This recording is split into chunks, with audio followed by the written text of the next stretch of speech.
নবী রাসূল সাল্লাল্লাহু আলাইহি সাল্লাম অন্যায় কাজে বাধা দিয়েছেন, দুই হাত দিয়ে তারা অন্যায় কাজে বাধা দিয়েছেন, ভালো কাজের আদেশ দিয়েছেন, উপদেশ দিয়েছেন। এটা হচ্ছে উম্মতের কাজ ছিল।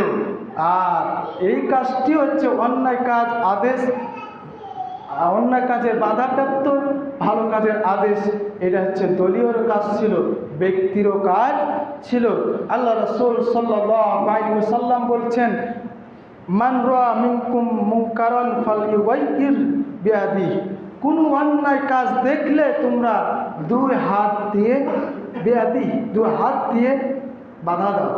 আর হচ্ছে ফাইল্লাম ইস্তাতি ফাবিলিসানি, যদি তুমি তাও না পারো, দু হাতে বাধা দিতে যদি না পারো, ফাইল্লাম ইস্তাতি ফাবিলিসানি, তোমার জবনের দ্বারাই, তোমার কথার দ্বারাই কি করো, বাধা দাও। তাও যদি না পারো, ফাইল্লাম ইস্তাতি ফাবিকলবি, অন্তরে অন্তরে, কলবি অন্তরে অন্তরে ঘৃণা করো। এই অর্থটা হচ্ছে গোড়া, এটা অর্থ আমরা এগুলো আজীবন শুনে আসছি, কিন্তু আসল হচ্ছে এই সব কিনো কথাগুলোর পিছনে হচ্ছে ফাল ইগাই, পরিবর্তন করে দাও।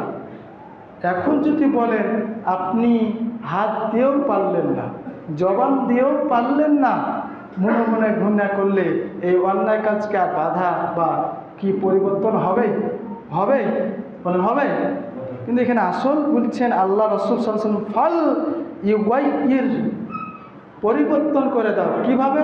মনে মনে পরিকল্পনা করো কিভাবে অন্যায় কাজটাকে প্রতিরোধ করা যায়, কিভাবে অন্যায় কাজগুলোকে দূর করা যায়, এই পরিকল্পনা করতে বলছেন। ফাল ইউগাইয়ির, খালি ঘৃণা করে থেকে গেলে হবে না, কলবের মধ্যে অন্তরে, কিন্তু মনে মনে চিন্তা করতে হবে কিভাবে পরিবর্তন করা যায়, কিভাবে দু হাত দিয়ে বাধা করা যায়। এই পরিবর্তন করার কল্পনা করাটাই হচ্ছে এই আল্লাহ রাসূল সাল্লাল্লাহু আলাইহি ওয়াসাল্লাম যে পরিকল্পনা করো।